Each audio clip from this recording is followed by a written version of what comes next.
এখন দায়িত্ব নিছে, তারা দায়িত্ব নিচ্ছে সবকিছু নিয়মতান্ত্রিকভাবে এখন প্রতিষ্ঠা করার জন্য, তাই না? তোমরা নতুন সরকারকে মানো না? অবশ্যই অবশ্যই আমাদের সরকার, আমাদের জনগণের সরকার, আমাদের সরকার।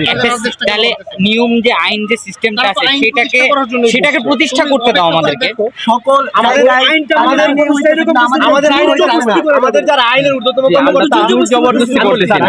আমরা চাচ্ছি যে উপর থেকে একটা রেসপন্স আসুক। আমাদের যারা আইনের ঊর্ধ্বতম কর্মকর্তা আছে স্যার, আমি বলি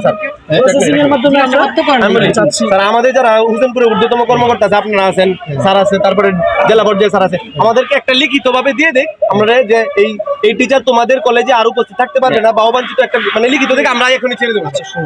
সেই ব্যাপারে তুমি নিজেরাও আমাদের আশ্বস্ত করে, কিন্তু স্যার আমরা 60 দিন পর্যন্ত আমরা এখন পর্যন্ত কোনো কিছুই পাইতেছি না যে একটা ভালো কথা মানে বলবো কি, মানে এটা যদি আমাদেরকে একটা লিখিত দিত তাহলে আমরা এখনই চলে যাব।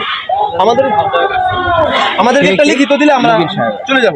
আমাদের আসছে না, আমাদের একটা লিখিত ওনার গাড়িও যাইতে দেওয়া যাবে না, বলে দেন ওনার গাড়িও যাইতে দেওয়া যাবে না। এখন শুনো, আমরা করছো, আমি অলরেডি ইউনো স্যারে আমাকে পাঠিয়েছে, হ্যাঁ, অবগত আছে এবং ইনফরমেশন আজকেও জানিয়ে দিয়েছি। যত দ্রুত সম্ভব তোমরা একটু ধৈর্য ধরে দেখো, উনি তো আসতে আপনি একটু জেলা পর্যায়ে কথা বলে দেখবেন যে আমাদের ছাত্ররা চাচ্ছে যে আমরা একটা লিখিত দেই, সরকারি ভাবে কি আমরা এটা দিতে পারি না? আপনারা যতটুকু জানেন ততটুকু একটা লিখিত আমাদের একটা সান্ত্বনা চাই। মানে তোমরা যেভাবে লিখিতটা চাচ্ছ, লিখিত কি দেওয়া যেতে পারে যে ওনার বিরুদ্ধে আমরা অবহিত করি? স্যার শুনেন, দ্রুত কার্যকর ব্যবস্থা যদি না হয় তাহলে আমরা বিপাকে পড়বো। কারণ হচ্ছে দেখেন, এই ধরনের আরো অনেক শিক্ষক আছে যারা বিগত সময় সরাসরি আমাদের ছাত্রদের বিরুদ্ধে অবস্থান নিচ্ছে।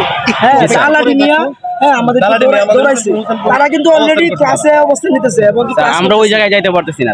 আসলে আমাদের খুব কষ্ট লাগে, যারা আমাদেরকে দাও নিয়ে দৌড়াইতো তাদের কাছে আমরা যাইতে পারি না। এই যে একটা সাইড আরেকটা যাই, আমরা আমাদেরকে একটা জেলা পর্যায়ে থেকে একটা এটাই স্যার আমাদের এটা আপনারা একটু এখন 1 ঘন্টার ভিতরে বা আপনারা একটু করে আমাদের জেলা পর্যায়ে থেকে একটা লিখিত দেন যে এই শিক্ষক অবাঞ্ছিত, মানে একটা লিখিত দেন। আমরা এখনই আপনারা যতটুকু জানেন ততটুকু অন্তত আমাদের লিখিত দেওয়ার 1 মিনিটের মধ্যে আমরা মাঠ ছেড়ে দেব। শোনো, তোমার যে বক্তব্যটা তুমি বললা যে অবাঞ্ছিত আমরা ঘোষণা করি, সেই মেসেজটাই তোমাকে বোঝানোর চেষ্টা করতেছি।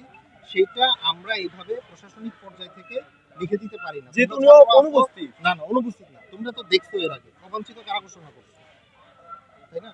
আমরা তো জোর করব, আমরা তো টিচারদের মনে আঘাত দিয়ে আমরা জোর করব।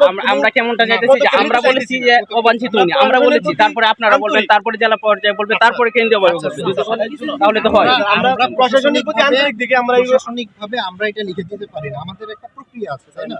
এবং উপযুক্ত কর্তৃপক্ষ আছে, তারা এই কাজ